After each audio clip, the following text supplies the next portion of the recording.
ఈసారి షెడ్యూల్ కంటే ముందే సాధారణ ఎన్నికలు జరగనున్నట్టు చెప్తున్నారు. అంటే ఏపీలో కూడా సార్వత్రిక ఎన్నికలతో పాటే మార్చి మొదటి వారం లేదా ఫిబ్రవరి చివరి వారంలోనే ఎన్నికలు జరిగే అవకాశం ఉంది. శుక్రవారం జరిగిన ఏపీ కేబినెట్ సమావేశంలో సీఎం జగన్ కూడా ఇదే విషయం చెప్పారు. మరోసారి అధికారం దక్కించుకోవాలని జగన్ పలు విధాలు పావులు కదుపుతున్నారు. రాష్ట్ర వ్యాప్తంగా ప్రభుత్వంపై ప్రజల్లో తీవ్రంగా అసంతృప్తి కనిపిస్తోంది. ఈ విషయం వైసీపీ పెద్దలకు కూడా బోధపడింది. దీంతో గెలుపు మార్గాల కోసం వెతుకులాడుతున్న సీఎం జగన్ ఎమ్మెల్యేల స్థానాల మార్పు అనే కొత్త ఆటకు తెరతీశారు. ఎక్కడికక్కడ ఇన్ఛార్జీలను మార్చేసి ప్రజలను మాయ చేయాలని చూస్తున్నారు. పనితీరు సరిగ్గా లేదని, ప్రజల్లో అసంతృప్తి ఉందని మంత్రులు, సీనియర్ ఎమ్మెల్యేలతో సహా భారీ ఎత్తున అభ్యర్థులను మార్చేస్తున్నారు.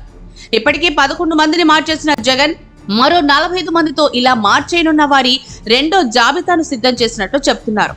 అంతేకాకుండా మూడో జాబితా కూడా ఉంటుందని పార్టీ వర్గాలు చెప్తున్నాయి. ఇక సీఎం జగన్ షెడ్యూల్ కంటే ఒక 10-15 రోజుల ముందుగానే ఎన్నికలకు జరిగితే బాగుంటుందని భావిస్తున్నారు. మార్చి, ఏప్రిల్ నెలలో కరెంటు కోతలుంటాయని, దానివల్ల తన పనితనంపై కోపంతో ప్రజలు తనను సాగనంపడానికి బటన్ నొక్కుతారని భయపడుతున్నారు. ఆ భయాన్ని ఆయన ఏమాత్రం దాచుకోవడం లేదు. అందుకే కేబినెట్ సమావేశంలో 15 రోజులు ఏపీలో ముందుగా ఎన్నికలు రావచ్చని చెప్తున్నారు. షెడ్యూల్ ప్రకారం మార్చి 10వ తేదీలోపు ఎన్నికల షెడ్యూల్ ప్రకటిస్తారు. 2019లో అదే చేశారు. 7 విడతలుగా ఎన్నికలు నిర్వహించి ఎప్పుడో జూన్లో ఫలితాలు ప్రకటిస్తారు. కానీ ఏపీ, తెలంగాణలకు సంబంధించినంత వరకు మొదటి విడతలోనే ఎన్నికలు పూర్తయిపోతాయి.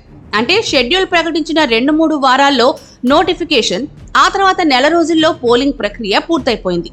ఎలా చూసినా ఫిబ్రవరిలో షెడ్యూల్ ప్రకటించిన ఏప్రిల్ వరకు పోలింగ్ అయితే ఉంటుంది.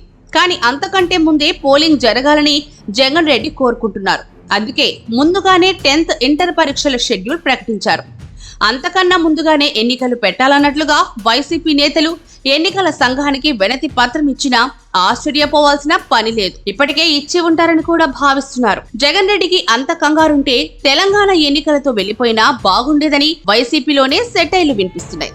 ఇక తెలంగాణలో బీఆర్ఎస్ గెలుస్తుందని, అప్పుడు ఏపీలో తన విజయానికి తెలంగాణ నుంచి పూర్తి సహకారం ఉంటుంది అన్న గట్టి నమ్మకంతో జగన్ అప్పట్లో ముందస్తుకు వెనకడుగు వేశారని, ఇప్పుడు తెలంగాణలో తన అంచనాలు తప్పు కావడంతో కంగారు పడుతున్నారని పరిశీలకులు విశ్లేషిస్తున్నారు. సాగన్నీరు అంటూ తెలంగాణ ఎన్నికలకు గంటల ముందు ఆ రాష్ట్ర ప్రజల భావోద్వేగాలను రెచ్చగొట్టి కేసీఆర్ కు మేలు చేయడానికి చేసిన ప్రయత్నం విఫలం అవడమే కాకుండా ఏపీ ఎన్నికల్లో తనకు బూమరంగయ్యే పరిస్థితి కనిపిస్తుండటంతో జగన్ దిక్కుతోచని పరిస్థితుల్లో పడ్డారని, షెడ్యూల్ కంటే కనీసం ఓ 10-15 రోజుల ముందు ఏపీలో ఎన్నికలు జరిగితే ప్రజల విద్యుద్దాగ్రహం ప్రభావం పెద్దగా ఉంటుందని ఆశపడుతున్నారు. మొత్తం మీద నిండా మునిగిపోయిన జగన్ ఇప్పుడు ఎన్నికలు వస్తున్నాయంటేనే గజగజలాడుతున్నారు.